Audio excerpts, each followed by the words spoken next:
Eiffel tower के आकार का एक बड़ा एस्टेरॉयड तेजी से हमारी धरती की ओर बढ़ रहा है, बंदूक से निकली गोली से भी तेज रफ्तार से। और जब ये धरती के पास होगा तो ये हमारे सैटेलाइट्स के बीच से होता हुआ धरती के एकदम पास आ जाएगा। सीरियसली, हम यहाँ पर किसी साईफाई मूवी के सीन की बात नहीं कर रहे। ये एक रियल इवेंट होने वाला है।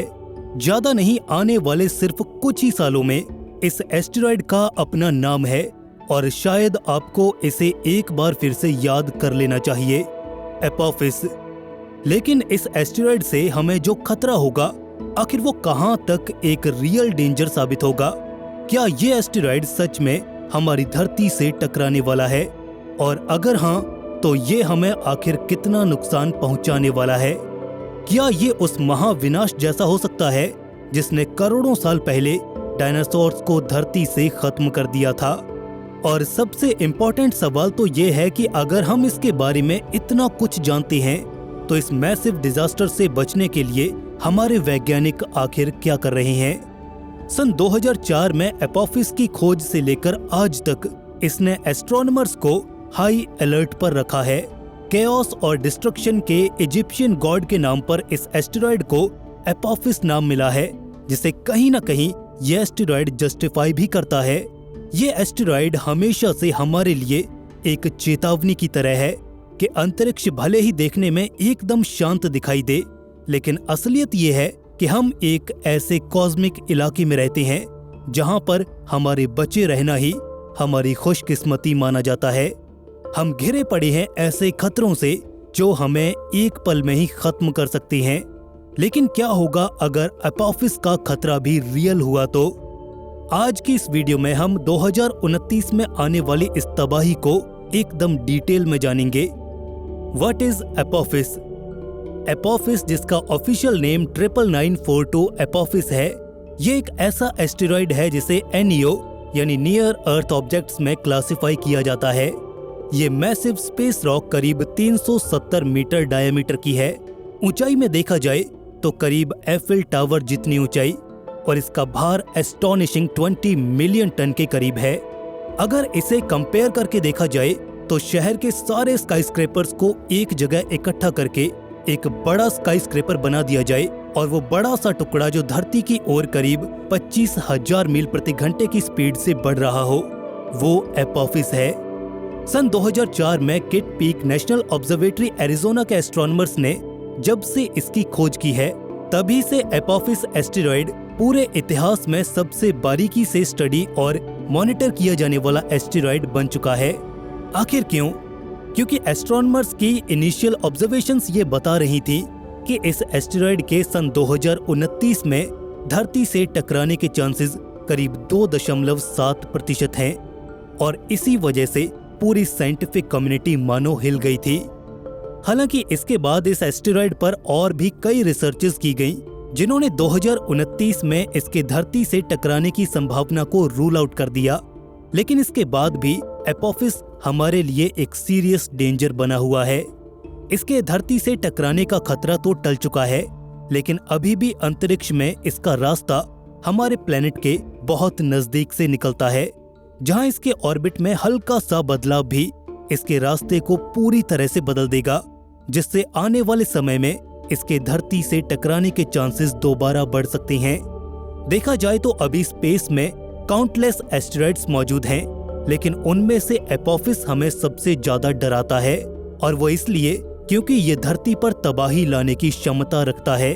हम इसकी फ्यूचर ट्रेजेक्टरीज को प्रेडिक्ट नहीं कर सकते, इसलिए भी इस पर नजरें बनाए रखना बहुत जरूरी है। और सबसे बड़ी बात यह है कि ये सिर्फ एक एस्टेरॉयड नहीं है, बल्कि धरती के आसपास मौजूद सबसे बड़ी नियर अर्थ ऑब्जेक्ट है, और इसका भविष्य और हमारा भविष्य कहीं न कहीं जुड़ा हुआ है।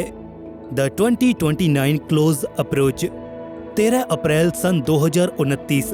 अपने कैलेंडर्स में इस डेट को मार्क कर लीजिए, क्योंकि इसी दिन एपोफिस धरती को क्लोज अप्रोच करने वाला है। ये अप्रोच बहुत ही क्लोज होगा। स्पेस के कॉन्टेक्स्ट में क्लोज का मतलब है जस्ट छू कर निकल जाना, and I really mean it. Apophis उस दिन धरती से 31,000 किलोमीटर दूर से निकलने वाला है।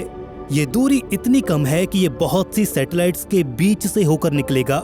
ये इवेंट इतना अमेजिंग होगा कि दुनिया भर के कई हिस्सों से, इंक्लूडिंग यूरोप, अफ्रीका और एशिया के कई इलाकों से इस एस्टेरॉयड को नाइट स्काई में आसमान से गुजरते हुए नेकेड आईज से भी देखा जा सकेगा।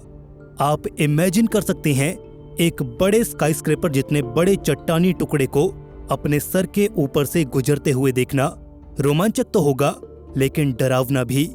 लेकिन हमारे लिए अच्छी खबर यह है कि वैज्ञानिक 2029 के इम्पैक्ट को रूल आउट कर चुके हैं, पर बैड न्यूज ये है कि 2029 में क्लोज अप्रोच होना तो तय है और ये इवेंट एपोफिस के फ्यूचर ऑर्बिट को कुछ इस तरह से अल्टर कर देगा कि इसके ऑर्बिट को प्रिडिक्ट कर पाना नेक्स्ट टू इम्पॉसिबल है। जब ये एस्टेरॉयड धरती के करीब आएगा तो धरती की ग्रेविटी इसे अपनी ओर खींचेगी, जिससे इसकी ट्रेजेक्ट्री में हल्का सा बदलाव आएगा और वैज्ञानिकों का मानना है कि यह हल्का सा बदलाव फ्यूचर में इसे हमारी धरती से टकरा सकता है, शायद 2036 में या फिर इसके बाद के क्लोज अप्रोचेस में। हालांकि 2029 में इम्पैक्ट के चांसेस ना के बराबर हैं, फिर भी साइंटिफिक कम्युनिटीज की रडार पर यह एस्टेरॉयड लगातार रहने वाला है, क्योंकि संभावनाएं चाहे कम हो, लेकिन इससे जो हालात पैदा होंगे उन्हें किसी भी हाल में इग्नोर नहीं किया जा सकता। एपोफिस आज तक की रिकॉर्डेड हिस्ट्री में धरती के सबसे करीब से गुजरने वाला एस्टेरॉयड होने वाला है और वैज्ञानिकों के लिए ये एक बहुत बड़ी अपॉर्चुनिटी होगी इस एस्टेरॉयड को इतना नजदीक से स्टडी करने के लिए। लेकिन कहीं न कहीं ये क्लोज अप्रोच हमारे लिए एक रिमाइंडर है कि कॉस्मोस में हमारी एग्जिस्टेंस कितनी नाजुक है। What if Apophis actually hit earth? चलिए वर्स्ट के सिनेरियो की बात करते हैं। अगर एपोफिस सच में धरती से टकराया तो? अगर सच में ऐसा हुआ तो ये टकराव करीब 1200 मेगाटन्स एनर्जी रिलीज करेगा। कंपैरिजन देखा जाए तो हिरोशिमा पर गिराया गया एटॉमिक बॉम्ब सिर्फ 15 किलोटन एनर्जी रिलीज कर पाया था, जिसका मतलब यह है कि एपोफिस का इम्पैक्ट 80,000 हिरोशिमा बॉम्ब्स की ताकत के साथ होगा। अगर एपोफिस धरती की सतह से टकराता है तो शहर के शहर तबाह हो जाएंगे। 50 से 100 किलोमीटर के दायरे में सब कुछ इंस्टेंटली खत्म हो जाएगा। बिल्डिंग्स, इंफ्रास्ट्रक्चर और इवन लैंडस्केप भी इस टक्कर की भेंट चढ़ जाएगा। इम्पैक्ट की फोर्स इतनी होगी कि पूरी धरती पर भूकंप के झटके महसूस होंगे और इवन ज्वालामुखी इरप्ट होते हुए भी देखे जा सकेंगे। सिर्फ इतना ही नहीं, यदि एपोफिस समुद्र से टकराता है तो पूरी कोस्टलाइन को निगलने के लिए बड़ी सुनामी घात लगाकर अपना शिकार करेगी। पूरी धरती के समुद्रों में इस टक्कर की शॉकवेव को महसूस किया जा सकेगा। इम्पैक्ट साइट पर जो लहरें बनेंगी वो सैकड़ों मीटर ऊंची होंगी, जो अनइमेजिनेबल फोर्स के साथ कोस्टलाइन से टकरा जाएंगी। अगर इस इवेंट का मैग्नीट्यूड हम हिस्टोरिकल इम्पैक्ट्स के कंपैरिजन में देखें तो चिक्सलूब एस्टेरॉयड, जिसने करीब 66 मिलियन साल पहले डायनासोर्स को विलुप्त कर दिया था, वो एपोफिस से कहीं ज्यादा बड़ा एस्टेरॉयड था। एपोफिस पूरी इंसानी सभ्यता को खत्म करने की ताकत तो नहीं रखता, लेकिन इम्पैक्ट साइट और आसपास के इलाकों में होने वाली तबाही इतनी होगी जो ना तो हमने पहले कभी देखी है और ना ही इमेजिन की है। डेवास्टेशन का वो ट्रू स्केल हम सबको दहला देता है। इम्पैक्ट से जो पूरी दुनिया पर असर होगा वो बहुत खतरनाक होगा। धरती का एटमॉस्फेयर धूल और मलबे से भर जाएगा, जो सतह तक आने वाली सूरज की लाइट को एकदम से ब्लॉक कर देगा। सनलाइट न आने से हमारी धरती पर शॉर्ट टर्म के लिए कूलिंग इफेक्ट देखने को मिल सकता है, जो न्यूक्लियर विंटर के जैसा ही होगा और इंसानों के लिए ये कोई अच्छा संकेत नहीं है। पेड़ पौधे और वनस्पति जीवन बिना सूर्य की रोशनी के मरने लगेगा। फसलों के बिना इंसानों के पास जीने के सीमित विकल्प ही रह जाएंगे। खाने की कमी और भुखमरी के अलावा एनवायरमेंटल, इकोनॉमिकल और इंसानी जीवन को जो नुकसान होगा उसका अंदाजा भी नहीं लगाया जा सकता। How are we preparing? शुक्र है कि ये किसी हॉलीवुड मूवी का प्लॉट नहीं है जहां लोग हेल्पलेस होकर इम्पैक्ट का इंतजार करते हैं। हमारी इंसानी सभ्यता इस तरह के एस्टेरॉयड इम्पैक्ट से निपटने की तैयारी बहुत पहले से कर रही है। नासा का प्लेनेटरी डिफेंस कोऑर्डिनेशन ऑफिस इस तरह के हजार्डस एनईओज, नियर अर्थ ऑब्जेक्ट्स को ट्रैक करने में सबसे आगे है, जिससे कि हम इससे निपटने की बेहतर स्ट्रेटजीज बना सकते हैं। एपोफिस को नासा इसकी खोज के बाद से ही लगातार ट्रैक कर रहा है और एडवांस टेक्नोलॉजी की बदौलत आज हमारे पास इस एस्टेरॉयड की ट्रेजेक्टरी का एक क्लियर आइडिया मौजूद है। हमें इसके बारे में दशकों पहले से पता है। इसे ट्रैक करना तो सिर्फ शुरुआत है। नासा ऐसी टेक्नोलॉजी पर काम कर रहा है जो इस एस्टेरॉयड को धरती से टकराने से पहले ही डिफ्लेक्ट कर देगा। डबल एस्टेरॉयड रीडायरेक्ट टेस्ट और डार्ट ऐसा ही एक प्रोजेक्ट है जिसमें एक स्पेसक्राफ्ट को टकराकर एस्टेरॉयड के ऑर्बिट को चेंज करने की कोशिश की जाती है और खुशकिस्मती से इसके रिजल्ट्स आपको खुश कर देंगे। असल में नासा ने डाइमॉर्फोस नाम के एस्टेरॉयड को टारगेट करके उसके ऑर्बिट में हल्का सा बदलाव लाने में सफलता हासिल कर ली है। नासा के अलावा भी दूसरी स्पेस एजेंसीज जैसे यूरोपियन स्पेस एजेंसी भी सिमिलर से प्रोजेक्ट्स पर काम कर रही है। कुल मिलाकर हम एस्टेरॉयड से होने वाले नुकसान और खतरों से वाकिफ हैं और हमारा गोल है कि हम अपनी धरती को किसी भी कॉस्मिक थ्रेट से बचा सकें। ऑफ कोर्स सही मायनों में ऐसे खतरों के लिए तैयार होने के लिए सरकारों और आम नागरिकों को भी इसमें शामिल होना होगा। सरकारें उस समय किस तरह से रिएक्ट करेंगी, इवैक्यूएशन प्लान्स क्या होंगे, अगर कोई भी कुछ ना कर पाए तो उस कंडीशन में कहां पर जाना है, कहां छिपना है और इम्पैक्ट के बाद जीवन को कैसे पटरी पर लाया जाएगा, ये सब हमारी प्लानिंग का हिस्सा होना चाहिए। Could we survive an Apophis impact? देखा जाए तो इस एस्टेरॉयड के टकराने का ख्याल ही डराने वाला है, लेकिन हमें ये भी समझना होगा कि हम आज के समय पहले से कहीं ज्यादा तैयार हैं इस तरह के इवेंट्स का सामना करने के लिए। हमारी मॉडर्न टेक्नोलॉजी ने हमें वो पावर दी है जिसके बारे में हमारे पूर्वज सोचा करते होंगे, लेकिन हमें सिक्के के दूसरे पहलू को भी देखना होगा। लेट्स बी रियल, क्या हम सच में एपोफिस का सामना कर पाएंगे? लोकल लेवल पर कोई डाउट नहीं है कि इम्पैक्ट डेवास्टेटिंग होगा, सराउंडिंग का पूरा इलाका इमीडिएटली डिस्ट्रॉय हो जाएगा, लेकिन फिर भी जान माल का नुकसान डिपेंड करेगा कि एस्टेरॉयड इम्पैक्ट की लोकेशन क्या होगी। अगर ये किसी डेजर्ट या खाली जगह पर टकराता है जहां लोग ज्यादा नहीं रहते तो ऑफ कोर्स उस केस में ज्यादा नुकसान नहीं होगा, लेकिन अगर ये किसी शहर के बीचों बीच टकराता है तो अर्ली वार्निंग सिस्टम और इवैक्यूएशन प्लान्स बहुत ज्यादा क्रूशियल हो जाएंगे। लेकिन अगर इम्पैक्ट साइट का हमें पहले से पता हो तो हम सही तरीके से चीजों को मैनेज कर सकते हैं। लेकिन एक बात तो पक्की है कि इम्पैक्ट के बाद शहरों को दोबारा से बसाना हमारे लिए बहुत मुश्किल होगा। इसमें दशकों नहीं तो कई सालों लग जाएंगे। कई शहर दुनिया के नक्शे से पूरी तरह गायब हो जाएंगे, इंफ्रास्ट्रक्चर तबाह हो जाएगा और जो इकोनॉमिकल लॉस होगा शायद उसकी भरपाई कभी नहीं की जा सकेगी। लेकिन मानवता ने इससे पहले कई प्रलयकारी घटनाओं का सामना किया है। अर्थक्वेक्स, सुनामीज, न्यूक्लियर और कई नेचुरल डिजास्टर्स। हमने हमेशा से नई शुरुआत करना सीखा है और इस एस्टेरॉयड इम्पैक्ट से उभरने का तरीका भी हम एक न एक दिन खोज ही लेंगे। Why should we concern even if the risk is very low? तो क्या वाकई में हमें एपोफिस की चिंता करनी चाहिए और ऊपर से इसके टकराने का कोई चांस भी नहीं है? तो आंसर है हाँ, और मैं बताता हूँ कि ऐसा क्यों है। स्पेस अनप्रिडिक्टेबल है। एस्ट्रोनॉमर्स ने हालांकि ये कैलकुलेट किया है कि एपोफिस 2029 में धरती से नहीं टकराएगा, लेकिन फ्यूचर की जो क्लोज अप्रोचेस होने वाली हैं, जैसे कि 2036 और इसके बाद की, वहां पर इसके ऑर्बिट या ट्रेजेक्टरी को प्रेडिक्ट नहीं किया जा सकता।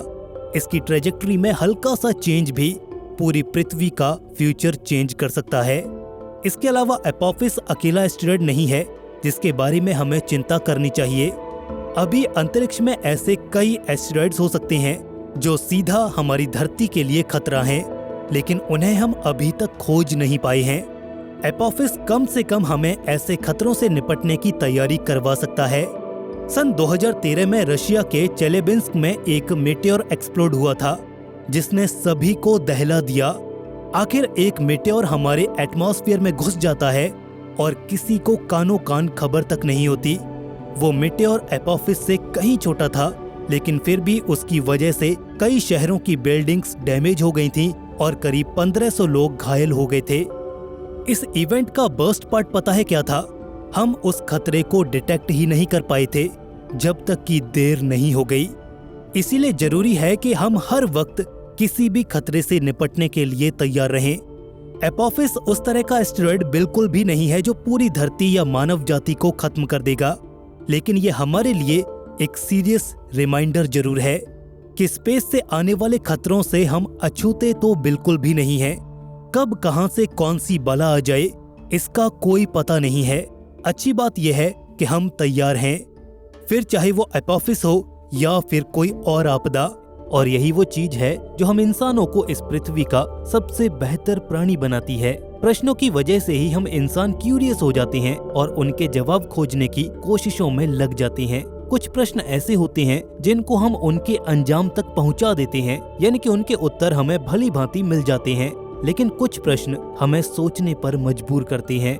ऐसे ही कुछ प्रश्न हैं जो आज भी हम इंसानों को किसी रहस्य से कम नहीं लगते। मसलन हम इंसान तो यहाँ धरती पर रहते हैं, हमारे यहाँ रहने का या हमारे जीवन का मकसद क्या है? अगर हम यहाँ धरती पर रहने के लिए ही बने हैं तो ये बाकी ग्रह अस्तित्व में क्यों हैं? चलो मान लेते हैं कि हमारी पृथ्वी की स्थिरता के लिए और हमारे जीवन को चलायमान रखने के लिए हमारा सौर मंडल काम करता है, तो ये अंतहीन ब्रह्मांड आखिर किस काम का? इस ब्रह्मांड का विस्तार हमारी सीमाओं से भी परे है, लेकिन इसी ब्रह्मांड में मौजूद हर एक चीज की सीमा है।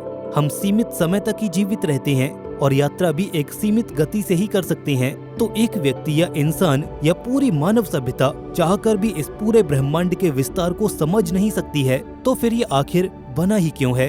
एक धारणा है परग्रहियों की, जिसे मानने वाले ये कहते हैं कि इस ब्रह्मांड में हम अकेले नहीं हैं, बल्कि ये जीवन तो एक आम चीज है। इस ब्रह्मांड में ये समस्त ब्रह्मांड भरा पड़ा है जीवन से, ये पूरा ब्रह्मांड व्यर्थ नहीं है। फिर यहाँ पर भी प्रश्न हमें घेर लेते हैं कि अगर परग्रही या एलियंस वास्तव में इस ब्रह्मांड में निवास करते हैं तो वो हमें कभी दिखाई क्यों नहीं देते, या फिर उनका कोई सबूत क्यों नहीं मिलता है? हालांकि इतिहास में कई बार एलियंस को लेकर ऐसी घटनाएं सामने आई हैं जहाँ पर ऐसा लगता है कि परग्रही वाकई में हैं, और सिर्फ इतना ही नहीं, वो हमारी धरती पर भी आ चुके हैं और हमारे बीच हैं। उदाहरण के लिए रोज़वेल यूएफओ इंसिडेंट, जहां एक अनजान उड़न तश्तरी अचानक धरती पर क्रैश कर जाती है, और कुछ लोगों का तो ये मानना है कि उस उड़न तश्तरी में वाकई एलियंस थे जो धरती पर किसी मकसद से आए थे। इसके अलावा पूरा इतिहास भरा पड़ा है जहां हमें परग्रहियों के संकेत मिलते हैं, लेकिन ये परग्रही आखिर हैं कहां? ये सवाल आज भी हमारे विज्ञान के लिए एक चुनौती बना हुआ है। अक्टूबर सन 2017 एक सिगार के शेप का एस्टेरॉयड हमारे सूरज के करीब से होकर गुजरता है, लेकिन इस बार हैरानी की बात तो ये थी कि ये एस्टेरॉयड हमारे सौर मंडल का नहीं था। इसकी ट्रेजेक्टरी से ये बिल्कुल साफ झलक रहा था कि ये कोई इंटरस्टेलर ऑब्जेक्ट है। वो ऑब्जेक्ट जल्द ही हमारी आंखों से ओझल हो जाता है, लेकिन कुछ समय बाद फिर से हमारी नजरों में आता है, और इस बार तो वैज्ञानिकों के आश्चर्य का कोई ठिकाना ही नहीं था जब वो ये देखते हैं कि ये ऑब्जेक्ट एक्सेलरेट कर रहा था, यानी कि इसकी गति लगातार बढ़ रही थी। हमारे सूर्य के गुरुत्वाकर्षण बल के बावजूद भी वो ऑब्जेक्ट एक्सेलरेट करता है, और अनुमान है कि एक दिन वो हमारे सौर मंडल को अलविदा कह देगा। यहाँ पर कुछ वैज्ञानिकों का ये कहना है कि ये ऑब्जेक्ट एक एलियन स्पेसशिप है। एक तो अमुआमुआ की बनावट ही कुछ इस प्रकार की है कि वो एक एलोंगेटेड स्पेसशिप की तरह दिखाई पड़ता है। हालांकि हम अमुआमुआ को धरती से ही स्टडी करने के अलावा कुछ और नहीं कर पाए, वो हमारे सामने ही हमारी आंखों से ओझल हो गया, लेकिन हम बस देखते ही रह गए।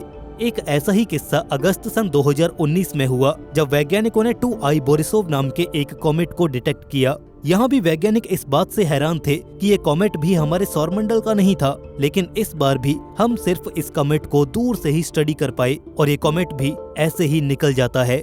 हैरानी की बात यह है कि दो इंटरस्टेलर ऑब्जेक्ट्स हमारे सौरमंडल के बाहर से हमारी ओर आती हैं और यूं ही निकल जाती हैं, और हम इंसान टेक्नोलॉजी के अभाव में उन्हें सही से स्टडी भी नहीं कर पाते।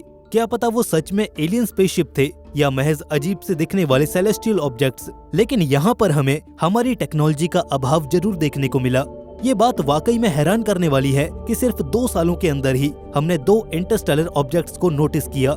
हालांकि इससे पहले ऐसा बहुत कम देखने को मिलता था। ये पहली बार था जब इतने कम समय में हमने 2 इंटरस्टेलर ऑब्जेक्ट्स को देखा, और क्या पता अगला ऑब्जेक्ट भी जल्द ही आ रहा हो, हमें फ्लाई बाय करने या जासूसी करने। वो अनजान इंटरस्टेलर ऑब्जेक्ट्स हमें फ्लाई बाय कर रही हैं या हमारी जासूसी, इस बात का तो तभी पता चलेगा जब हम उन ऑब्जेक्ट्स को इंटरसेप्ट करेंगे, उनको नजदीक से स्टडी करेंगे और उन पर उतरकर उनके सैंपल्स लेकर जांच करेंगे।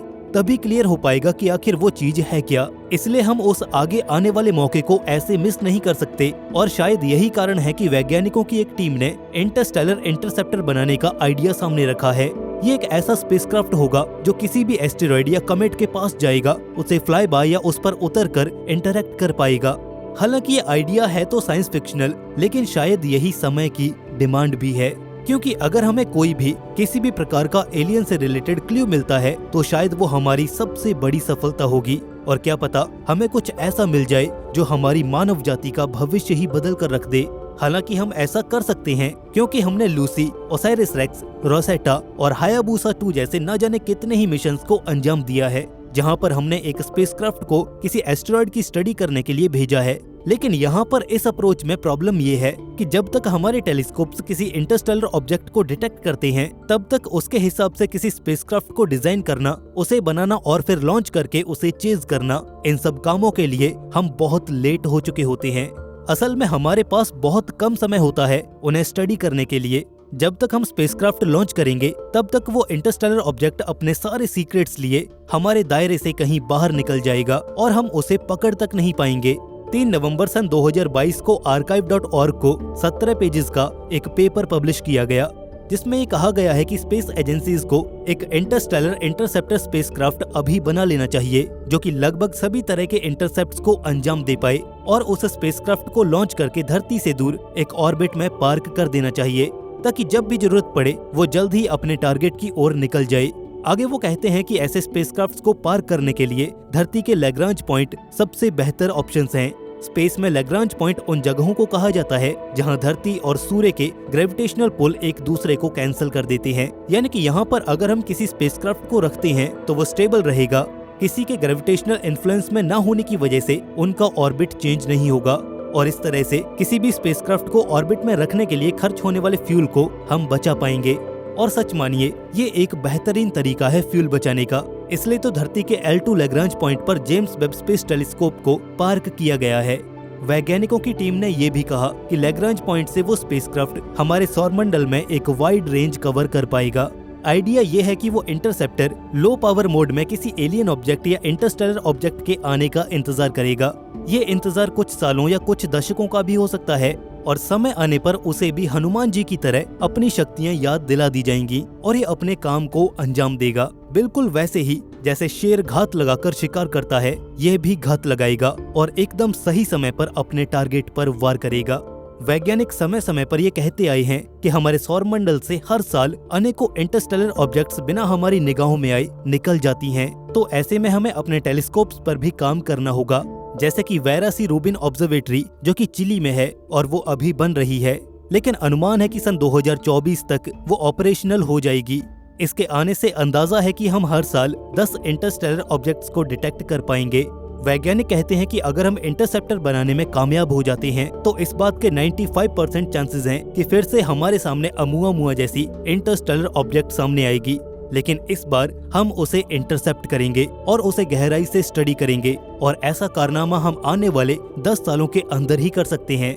वैज्ञानिकों की इस टीम ने ESA और नासा जैसी बड़ी बड़ी स्पेस एजेंसी से ये विनती की है कि ऐसे मिशंस पर काम जरूर किया जाए, क्योंकि यही सही समय है। आने वाले समय में हमारे पास स्पेस के चप्पे चप्पे पर नजर रखने वाले टेलीस्कोप्स आने वाले हैं, तो उनका फायदा हम यहाँ से उठा सकते हैं। हालांकि ये पहली बार नहीं है जब वैज्ञानिकों ने ऐसा कोई प्लान नासा या किसी स्पेस एजेंसीज के सामने रखा हो। ऐसे इंटरस्टेलर विजिटर्स को पकड़ने के लिए फरवरी सन 2022 में एक अलग वैज्ञानिकों के ग्रुप ने ये प्रपोज किया कि एक स्पेसक्राफ्ट को पहले धरती, फिर वीनस और फिर जुपिटर से स्लिंगशॉट कराया जाए, ताकि स्पेसक्राफ्ट उस ऑब्जेक्ट अमुआ तक पहुंच सके और उसे स्टडी किया जा सके। हालांकि इस प्लान के मुताबिक वो स्पेसक्राफ्ट अमुआ को ऑर्ट क्लाउड में इंटरसेप्ट करेगा, लेकिन इसमें बहुत ज्यादा समय लग जाएगा। यहाँ पर अगर नासा की बात करें तो नासा ने भी कुछ ऐसा प्लान कर रखा है। वो भी अमुआ को ऐसे ही नहीं जाने देना चाहता। उस मिशन की ज्यादा जानकारी तो पब्लिक डोमेन में उपलब्ध नहीं है, लेकिन हो सकता है कि सन 2028 तक नासा ऐसा कोई मिशन लॉन्च कर सकता है जिसका टारगेट अमुआ होगा। खैर, हम इतना कुछ कर रहे हैं सिर्फ उन सवालों के लिए जो हमारे जहन में हमेशा उतरते रहते हैं, न जाने कहां से। हाँ, हो सकता है कि सवाल करना और उनके उत्तर खोजना ही हमारे सर्वाइवल की वजह हो। टिक टिक करती ये घड़ी बता रही है कि अब समय हाथ से निकलता जा रहा है। हमारे पास सिर्फ और सिर्फ 24 घंटे हैं। एक मैसिव एस्टेरॉयड हमारी धरती से टकरा जाएगा। उसका टारगेट है एक बहुत बड़ा शहर, घनी आबादी वाला। एस्टेरॉयड तेजी से धरती की ओर बढ़ रहा है। धरती पर लोग पूरी तरह से इस आने वाले खतरे से अनजान अपने रोजाना के कामों में लगे हुए हैं। एस्टेरॉयड 6 किलोमीटर डायामीटर का है और जब ये टकराएगा इससे होने वाली तबाही कैटास्ट्रॉफिक होगी। लेकिन इम्पैक्ट से पहले उन आखिरी 24 घंटों में पृथ्वी पर क्या परिस्थितियां होंगी? सरकारों का इस अचानक आई आपदा पर क्या रिस्पॉन्स रहेगा? क्या वैज्ञानिक इसे रोक पाएंगे? और आम लोगों का क्या होगा जब उन्हें ये एहसास होगा कि अब बच निकलने का कोई रास्ता नहीं है?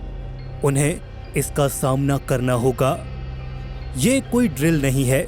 इस वीडियो में हम धरती से एस्टेरॉयड के टकराने के 24 घंटों पहले के उन आखिरी लम्हों की डरावनी तस्वीर आपके सामने पेश करेंगे। हम उस दहशत, डर और उस अल्टीमेट डिस्ट्रक्शन को करीब से महसूस करने वाले हैं। इस वीडियो के अंत में आप खुद से सवाल पूछिएगा कि अगर ये सिनेरियो रियल होता तो आप अपना आखिरी दिन कैसे गुजारते? एस्टेरॉयड्स इस धरती से पहले भी टकराए हैं और ऐसा दोबारा भी होगा। लेकिन क्या हो अगर वो हमसे अगले 24 घंटों में ही टकराने वाला हो? चलिए इम्पैक्ट के काउंटडाउन को शुरू करते हैं। इम्पैक्ट से 24 घंटे पहले ये सब एक डिस्कवरी से शुरू हुआ। एस्ट्रोनॉमर्स एक बड़े एस्टेरॉयड को हफ्तों से ट्रैक करने की कोशिश कर रहे थे, लेकिन वो एस्टेरॉयड चांद के पीछे छिपा हुआ था।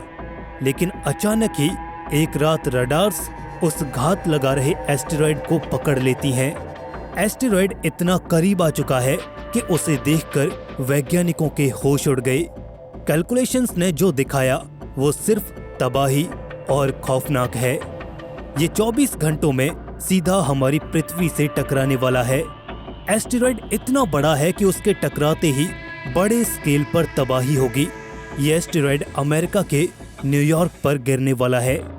वैज्ञानिक इस बात की खबर इमीडिएटली गवर्नमेंट एजेंसीज को देते हैं। NASA, European space agency, ISRO और सीएनएसए और इसके अलावा यूनाइटेड नेशंस भी हरकत में आ जाता है। लेकिन टकराव को सिर्फ 24 घंटे ही बचे हैं।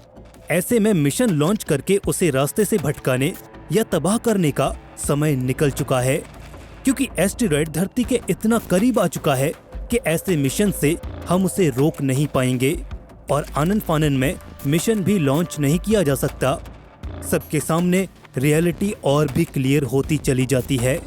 ये एस्टेरॉयड धरती से टकराएगा ही, इसे कोई नहीं रोक सकता।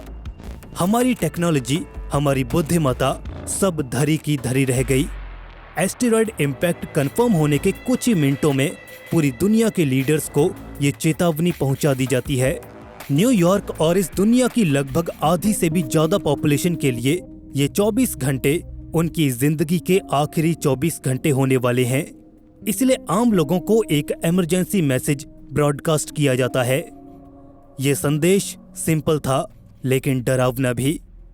एक सिटी किलर जायंट एस्टेरॉयड आने वाले 24 घंटों में धरती से टकराने वाला है। अगर आप इवैक्यूएट कर सकते हैं तो जल्दी कीजिए, किसी सुरक्षित स्थान पर शेल्टर लीजिए और इम्पैक्ट के लिए तैयार रहें। ज्यादातर लोग ये सुनकर दहशत में आ गए। उन्होंने अभी अभी जो सुना उस पर यकीन नहीं हो रहा था। ऐसा आखिर कैसे हो सकता है? लोग ये सोच रहे थे कि इस अनंत ब्रह्मांड में एस्टेरॉयड के लिए धरती एक बहुत छोटा सा टारगेट है और ये संयोग आखिर कैसे हुआ? लेकिन सच एकदम क्लियर था सबके सामने। और जैसे ही ये खबर फैलती जा रही थी, पूरी दुनिया में डर का माहौल बन गया। ऑफिस जा रहे लोग, घर से बाहर जा रहे लोग सबसे पहले अपने घर फोन करके इस बात को कंफर्म करने लगे। घर वालों का हालचाल पूछने लगे। समय इतना कम था कि सब लोग घर से बाहर जहां पर भी थे वो शहर की ओर तेजी से आने लगे ताकि अपने घर वालों को लेकर इस शहर को छोड़ा जा सके। यही संदेश दुनिया भर के बाकी देशों ने भी अपने लोगों में ब्रॉडकास्ट किया। हर तरफ दहशत का माहौल था। आसमान में एक अजीब सी चुप्पी थी। लोग आसमान की इस शांति को देखकर घबरा रहे थे। सरकारें ऑर्गेनाइज तरीके से इवैक्यूएशन करवा रही हैं, लेकिन इम्पैक्ट जोन में सबको बचा पाना पॉसिबल नहीं है। यहाँ सबको क्विक डिसीजंस लेने हैं। समय पल पल कम होता जा रहा है। या तो उस जगह को छोड़ दो, कहीं दूर शेल्टर की तलाश करो, या फिर आंखों के सामने एस्टेरॉयड को गिरता देखो। इम्पैक्ट से 18 घंटे पहले हर जगह काउंटडाउन चल रहा है। दुनिया भर के कोने कोने में सरकारें एक्शन में आ चुकी हैं। इम्पैक्ट जोन में शहर को खाली करने के आदेश दे दिए गए हैं, लेकिन इसकी वजह से शहर में हर तरफ अव्यवस्था, गड़बड़ियां और अराजकता फैली हुई है। हाईवेज किसी पार्किंग लॉट की तरह दिखाई दे रहे हैं। कोई अपनों को लेने के लिए घर जाना चाहता है तो कोई शहर छोड़कर भाग रहा है। लाखों लोग हाईवेज पर ही फंस चुके हैं। पब्लिक ट्रांसपोर्टेशन का बुरा हाल है। भीड़ कंट्रोल से बाहर हो गई है। लाखों लोग एयरपोर्ट्स की तरफ दौड़ रहे हैं, लेकिन सीट्स भरने की वजह से एयरपोर्ट्स को भी शट डाउन कर दिया गया है। अब ये क्लियर हो गया है कि सब लोगों को बाहर निकालने का समय नहीं है। इससे लोगों में गुस्सा बढ़ जाता है। हर कोई अपने और अपने परिवार की जान बचाना चाहता है। कई जगहों पर दंगे भी देखने को मिलते हैं। इवैक्यूएशन के लिए नेशनल मिलिट्री डिप्लॉय कर दी जाती है, लेकिन इस ऑपरेशन के स्केल को देखकर वो भी घबरा जाते हैं। शहर में लॉ एंड ऑर्डर को बनाए रखने के लिए इमरजेंसी सर्विसेज को अपनी लिमिट्स तक यूज कर दिया जाता है, लेकिन डर इतना ज्यादा है कि जगह जगह पर विद्रोह देखने को मिलता है। इस बार सरकार इम्पैक्ट जोन से बाहर के लोगों को चेतावनी देती है। जो भी लोग इम्पैक्ट जोन से बाहर हैं, वो जल्दी से किसी सुरक्षित स्थान पर चले जाएं। अंडरग्राउंड बंकर की तलाश करें, क्योंकि इम्पैक्ट के बाद आपका सामना शॉक वेव से होगा। घरों में रहना सुरक्षित नहीं है, क्योंकि शॉक वेव सब कुछ तबाह कर देगी। कोस्टल एरियाज में रहने वाले लोगों को सुनामी की चेतावनी जारी कर दी गई। इस टक्कर से डैमेज सिर्फ इम्पैक्ट साइट पर ही नहीं होने वाला, बल्कि पूरा ग्लोब इसकी चपेट में आने वाला है। वहीं दुनिया भर के लीडर्स लोगों में शांति बनाए रखने की अपील कर रहे हैं, लेकिन सच्चाई तो ये है कि वो सब जानते हैं कि वो कुछ भी नहीं कर सकते। बिहाइंड द सीन्स पॉलिटिशियंस वैज्ञानिकों के साथ अर्जेंट मीटिंग्स करते हैं और वर्स्ट के सिनेरियो को डिस्कस किया जाता है। रिसोर्सेज को सही दिशा में लगाने पर बात होती है, लेकिन अब सिर्फ 18 घंटे से भी कम का समय बचा है। समय फिसलता जा रहा है। अमेरिकी सरकार अपने सबसे सुरक्षित सैन्य ठिकानों और बंकरों में कुछ लोगों को बचाना चाहती है, ताकि इस आपदा से उन लोगों को बचाया जा सके जो मानव सभ्यता को नया भविष्य देंगे। इस तरह से हर तरह के एक्सपर्ट लोगों को चुना जाता है।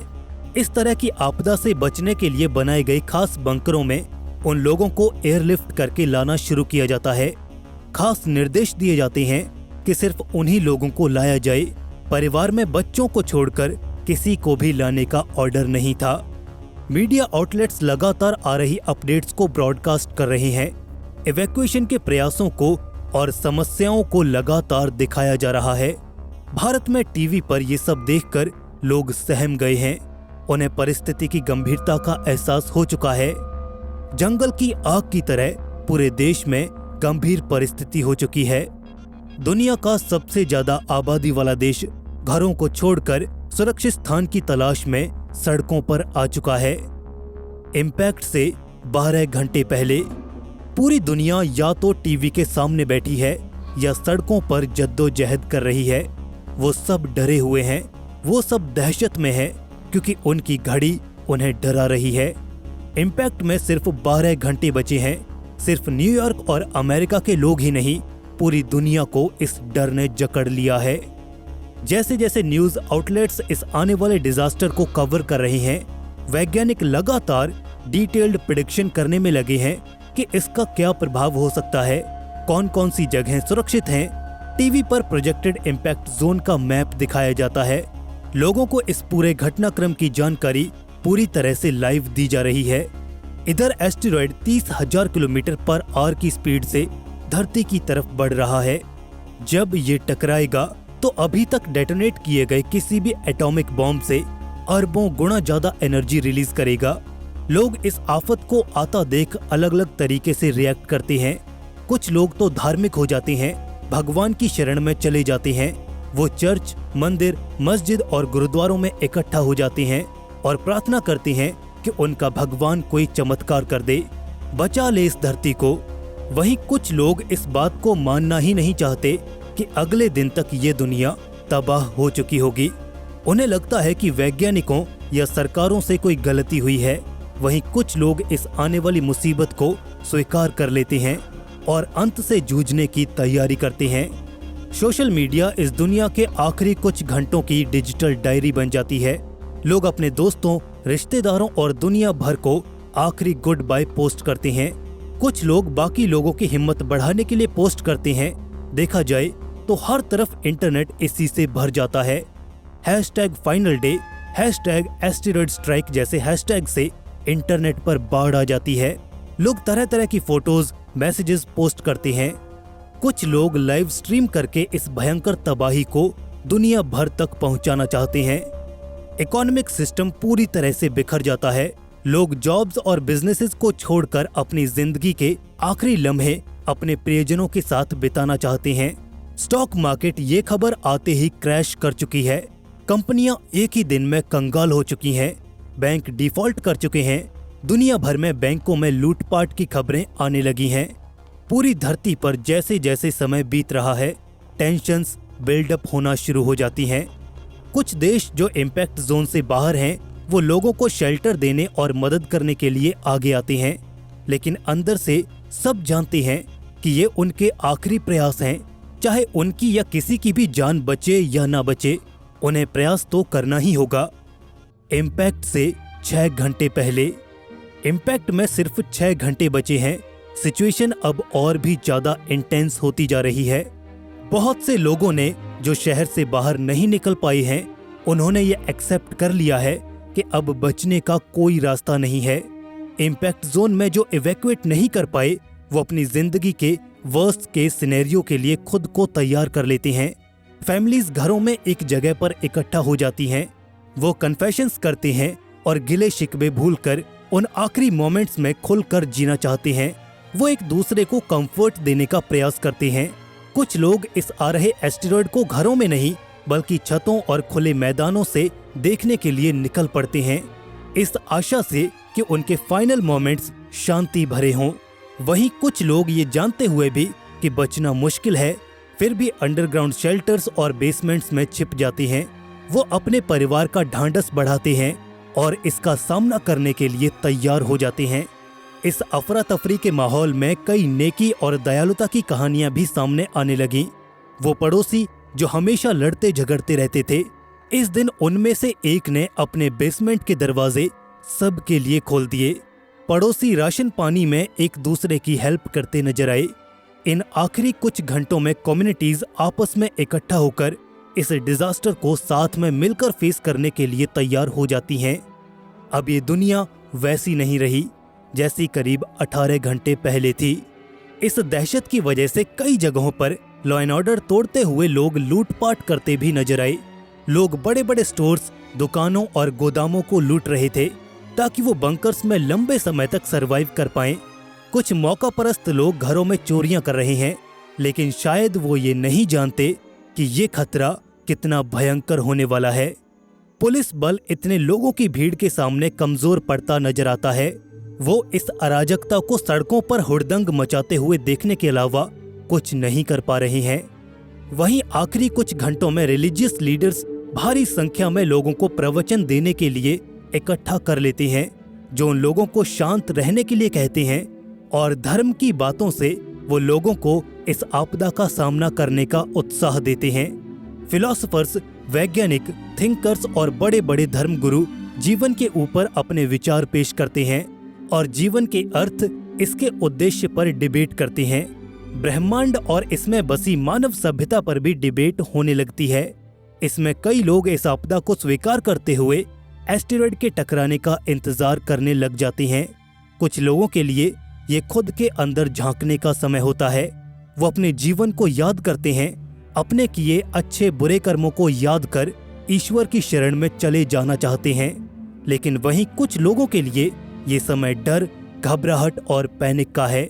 वो मौत को आता देख बौखला गए हैं।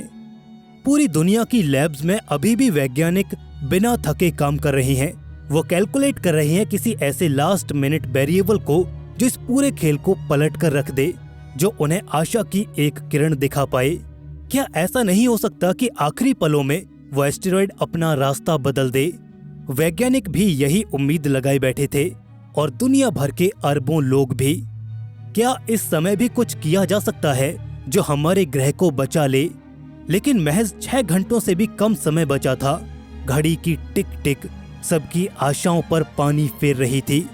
आशा की किरण अब धुंधली पड़ने लगी थी। इम्पैक्ट से 1 घंटे पहले टक्कर में बस 1 घंटा बाकी रह गया। अब वो दैत्याकार एस्टेरॉयड आसमान में साफ साफ दिखाई दे रहा है। वो बहुत चमकीला है और तेजी से धरती की तरफ आ रहा है। हर मिनट उसका आकार बढ़ता ही जा रहा है। न्यूज चैनल्स के कैमरास उस आते हुए एस्टेरॉयड की लाइव फुटेज दिखाने लगते हैं। वैज्ञानिक रियल टाइम में एस्टेरॉयड की प्रोग्रेस को एक्सप्लेन करते हैं। हर कोई जानता है कि आने वाले 1 घंटे के बाद क्या होगा। सर्विस कर रहे सोल्जर्स, वैज्ञानिक, पुलिस, टीवी रिपोर्टर्स और बाकी आम लोग भी इस आपदा में मरने वाले हैं। वो ये जानते हैं, लेकिन फिर भी अपना फर्ज निभा रहे हैं इंसानियत के लिए, ताकि मानव जाति एक बार फिर उठ खड़ी हो। वो अपने प्राणों की आहुति देने के लिए पूरी तरह से तैयार हैं। इस आखिरी घंटे में इम्पैक्ट साइट के एरिया में एक अजीब सन्नाटा पसर जाता है। पक्षी आसमान में ऐसे उड़ने लगते हैं मानो वो जानते हों कि अंत निश्चित है। पशु जानवर जंगलों से निकलकर शहरों की तरफ भागने लगते हैं। इम्पैक्ट साइट के नजदीक लोग छतों पर, बीचेस पर और खुले मैदान में एस्टेरॉयड को देखने के लिए इकट्ठा हो जाते हैं। वो आसमान को देखते हैं। कुछ लोग डर के मारे एक दूसरे का हाथ पकड़ लेते हैं। बच्चे डरे और सहमे हुए हैं। कुछ लोग चुपचाप खड़े हैं। कुछ घरों में परिवारों के साथ बैठे अपने अंतिम पलों को बिताना चाहते हैं। सब लोगों में एक बात कॉमन है, सब जानते हैं कि ये होकर ही रहेगा। सब तैयार हैं एक जोरदार धमाके के लिए। पूरी दुनिया के लोग इवेंट को लाइव देख रहे हैं। सब जानते हैं कि इम्पैक्ट के बाद शॉक वेव आएगी। धरती और एस्टेरॉयड का मलबा आसमान में मौत बनकर बरसेगा और ये पूरी दुनिया को अपनी चपेट में ले लेगा। कुछ वैज्ञानिक ग्लोबल इम्पैक्ट विंटर की भविष्यवाणी कर चुके हैं, जहां धूल, मिट्टी और एक्सप्लोजन से निकला मलबा सूरज से आने वाली लाइट को महीनों या सालों तक के लिए ब्लॉक कर देगा। इससे फसलें नष्ट हो जाएंगी। बिना सूरज की रोशनी के पूरा इकोसिस्टम कोलैप्स कर जाएगा। सरकारें इस आखिरी घंटे में लोगों के लिए एक फाइनल स्टेटमेंट जारी करती हैं। कुछ ही मिनटों में हमारा सामना हमारे सबसे बड़े डर से होगा। एस्टेरॉयड टकराने वाला है। घबराइए नहीं, जहां जगह मिले वहां छिप जाइए। किसी सुरक्षित जगह जाने में समय बर्बाद न करें। टक्कर के बाद हम में से आधे से ज्यादा लोग मारे जाएंगे। हम दुआ करते हैं कि इस टक्कर के बाद एक नए सिरे से दुनिया को दोबारा बनाएंगे। हम सब इस टक्कर के लिए तैयार हैं। कुछ जगहों पर धार्मिक गुरु लोगों को इकट्ठा करके आखिरी प्रार्थना करते हैं और भगवान का आशीर्वाद लेते हैं। वहीं कुछ लोग अपने प्रियजनों के साथ इकट्ठा होते हैं उन फाइनल मोमेंट्स को साथ में बिताने के लिए। वो सब इंतजार करते हैं उस एक पल का, उस एक धमाके का। आखिरी कुछ पलों में दुनिया की सांसें मानो रुक जाती हैं। टकराव और टकराव होता है। आखिरकार एस्टेरॉयड अपनी अकल्पनीय शक्ति के साथ धरती से टकरा जाता है। आसमान अंधा कर देने वाली रोशनी से भर जाता है और फिर एक जोरदार धमाका। इतनी तेज आवाज कि आसपास के लोग इसे सुनते ही होश खो बैठे होंगे और मर गए होंगे। जो लोग इम्पैक्ट साइट पर मौजूद थे, उनके दिमाग को न तो ये सोचने का टाइम मिला और न ही रिएक्ट करने का टाइम मिला। ह्यूमन ब्रेन का रिएक्शन टाइम 100 से 120 मिलीसेकंड का होता है। इससे पहले कि उनका दिमाग कुछ प्रोसेस कर पाता, कुछ सोच पाता, वो इंस्टेंटली वेपोराइज हो गए। इस इम्पैक्ट से जो एनर्जी रिलीज हुई वो हम इंसानों ने पहले कभी नहीं देखी थी। वो जमीन को चीरती हुई आगे बढ़ रही थी। वो शॉकवेव थी जो सैकड़ों किलोमीटर तक अपने रास्ते में आने वाली हर चीज को नेस्तनाबूद करती चली गई। बिल्डिंग्स ढह गईं, जंगल पूरी तरह से उजड़ गए, जमीन पर सिर्फ तबाही के मंजर के अलावा कुछ और नहीं था। शॉक वेव सुपरसोनिक स्पीड से चल रही थी, यानी इम्पैक्ट का धमाका सुनने से पहले ही शॉक वेव दूर शहरों तक पहुंच रही थी। ये भयंकर दृश्य देखने के लिए वहां कोई नहीं बचा था। सब उस एस्टेरॉयड की भेंट चढ़ चुके थे। कुछ देर बाद जब शॉकवेव की इंटेंसिटी कम हो गई, तब असली तबाही की शुरुआत हुई। इम्पैक्ट साइट से धरती और एस्टेरॉयड के मलबे के टुकड़े आसमान में उड़ गए थे।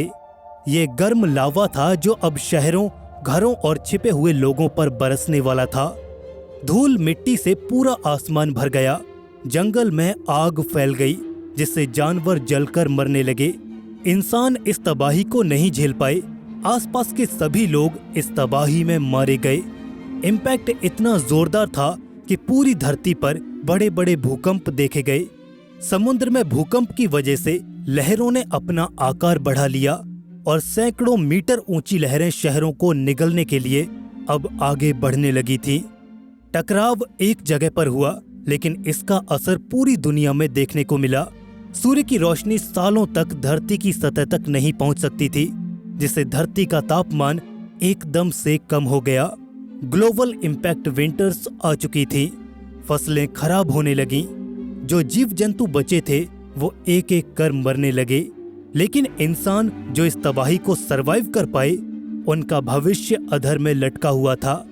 अब उन्हें कहीं ज्यादा बड़ी मुसीबत का सामना करना था। ग्लोबल इम्पैक्ट विंटर्स के अलावा फूड चेन और इकोसिस्टम कोलैप्स होने से सरवाइव करना इस धरती पर बहुत मुश्किल होने वाला था। लेकिन सवाल यह है कि आखिर इम्पैक्ट के बाद क्या क्या हुआ? क्या मानव इस इम्पैक्ट को सरवाइव कर पाया? इसका जवाब आपको आने वाले एपिसोड्स में मिलेगा। हमने आज जो सिनेरियो देखा वो भले ही किसी साइंस फिक्शन मूवी का प्लॉट लग रहा हो, लेकिन एस्टेरॉयड इम्पैक्ट एक सच्चाई है।